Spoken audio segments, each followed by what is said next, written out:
Hey guys, happy Saturday. Today is the 25th day for Celiac Awareness Month. My name is Tracy, otherwise known as Healthy Happy Momsy, and today's topic is the holidays.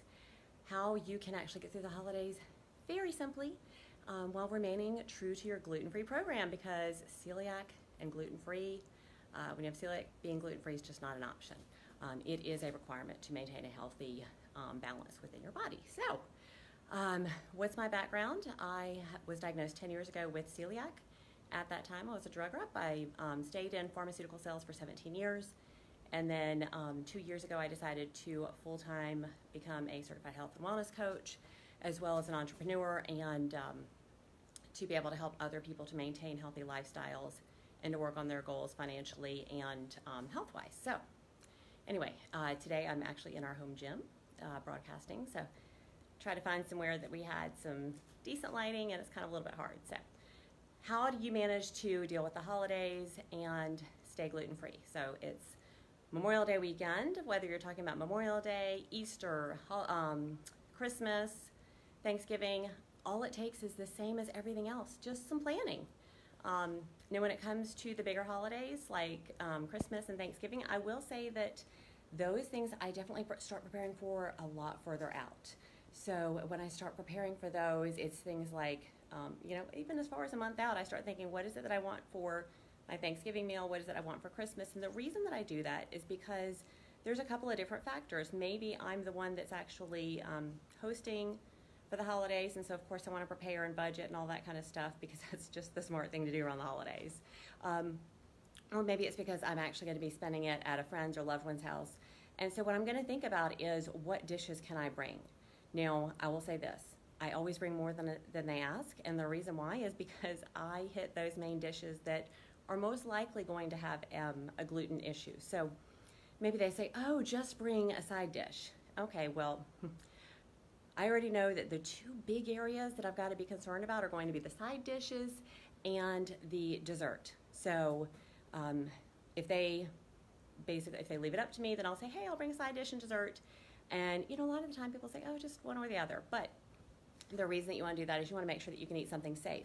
When you start preparing far out, and especially if you're going to somebody else's house, what you can actually do is go ahead and prepare one or two of those side dishes way out, make a fair amount of it, and then you can stick it in the freezer. That way you're not sick of it because of the fact that you've been eating it all week or whatever to prepare for the holidays.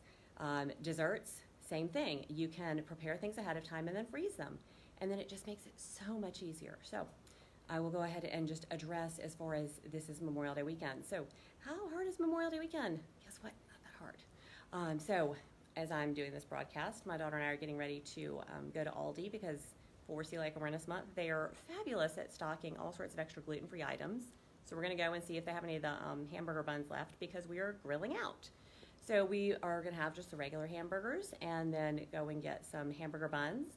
And all the condiments, we don't have to worry about that because in this household, between both households actually, we do maintain gluten-free, and we don't worry about the condiments, that kind of thing. My boyfriend's very understanding. He usually will go ahead and have the gluten-free bun, and then it just makes it easier instead of having to buy all this extra bread. So, sorry, didn't mean to hit the camera there. Anyway, and then dessert, actually the other night I was looking at recipes for things that I wanted to make, and there was this awesome paleo 7-layer bar, although I think it was more like 7 ingredients, not 7 layers, but it was like pecans, butter, sweetener. Yeah, so I used some monk fruit sweetener with that. That was the bottom layer, and then coconut cream, chocolate chips, and, above those 3 layers, the first 3 ingredients was shredded coconut, then chocolate chips, and then coconut cream. Cooked it and then put it in the refrigerator for it to get hard. They're so good. So anyway, just plan in advance. Get on Pinterest, Google like gluten-free Memorial Day, gluten-free 4th of July. Whatever the holiday is, just Google it. And then prepare. If you're hosting, then go ahead and make everything gluten-free. If you want to go ahead and be the one that prepares all the dishes. And then whenever you're allocating dishes out to other people, make sure that you give them dishes that are going to be easy and that they understand. And then it doesn't hurt to go ahead and have some kind of emergency stuff on the side just in case. So Anyway, those are my tips for how to stay gluten-free the holidays when you have celiac. Tomorrow's topic is going to be a few of my favorites. So I definitely have some favorite items that I love to prepare, places that I love to go to eat, things like that. So I will be sharing my favorites tomorrow. Thank you guys so much for tuning in. If you find this helpful, please share it with others. If you have a topic you want me to discuss, especially with Celiac Awareness Month, please post in the comments below. And I greatly appreciate all of you for supporting this and for sharing this and helping get the word out. Have an amazing day, and remember, not 4th of July, I just was talking about that. Memorial Day, it's about remembering those who have made the ultimate sacrifice. It isn't about just pretending that they weren't here. As a veteran actually shared, one of my friend's husbands shared, tell their stories. Remember the good times about them. Honor them, respect them. That is what Memorial Day is. So have an amazing rest of your day. I hope you enjoy your long weekend. Stay safe and take care. Thanks.